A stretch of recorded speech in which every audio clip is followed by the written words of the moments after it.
Be ready start. सन्माननीय बंधू भगिनींनो, परिच्छेद संस्थेच्या 27व्या वार्षिक सर्वसाधारण सभेस उपस्थित असलेल्या आपणा सर्वांचे स्वागत करतो. आपल्या उपस्थितीबद्दल आभारी आहे. आपल्या संस्थेच्या सन 2016-17 सालचा 26वा वार्षिक अहवाल व आर्थिक पत्रे व्यवस्थापक मंडळाच्या समितीने आपल्या मंजुरीसाठी सादर करीत आहे. गतवर्षी जागतिक मंदीमुळे संस्थेकडे मोठ्या प्रमाणावर पक्का माल साठलेला होता व संस्थेचे संपूर्ण खेळते भांडवल पक्क्या मालसाठ्यात अडकून पडल्याने आपली संस्था आर्थिक कोंडीत सापडली होती. त्यामुळे उत्पादनाखाली असलेल्या माग्यांना नियमित सूत पुरवठा करणे अडचणीचे झाले आहे.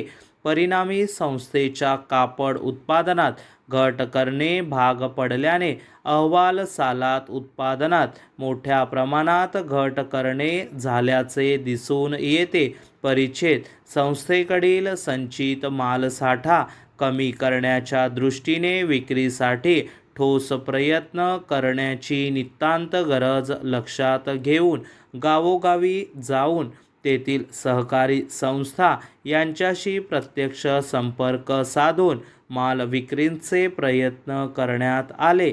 तसेच प्रत्येक जिल्ह्याच्या ठिकाणी फिरते स्टॉल, खेडोपाडी जनतेसाठी धोती व इतर माल विक्री करण्यात आली. त्यामुळे मालाचा प्रचार होऊन विक्री वाढविण्यास मदत व्हावी या उद्देशाने जाहिरात माध्यमांचा आधार घेण्यात आला.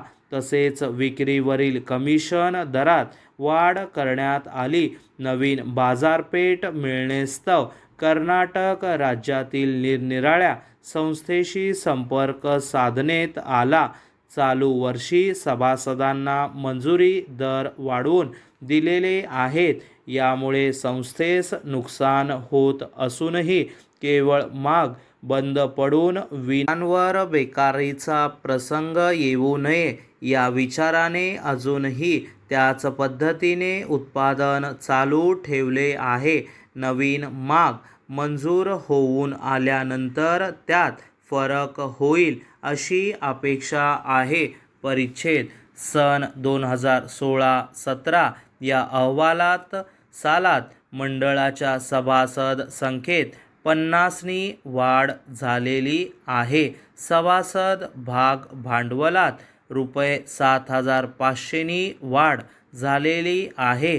परंतु सदर वाढीचे प्रमाण फारच अल्प आहे. तसेच अहवाल सालात सभासद भाग भांडवलात म्हणावी तशी वाढ झालेली नाही. आपल्या संस्थेच्या कार्यक्षेत्राखाली संलग्न संस्थेकडे फक्त सुतापासून कापड उत्पादन होते व त्यांची नऊवारीची किंमत ₹160 पेक्षा जास्त नसते.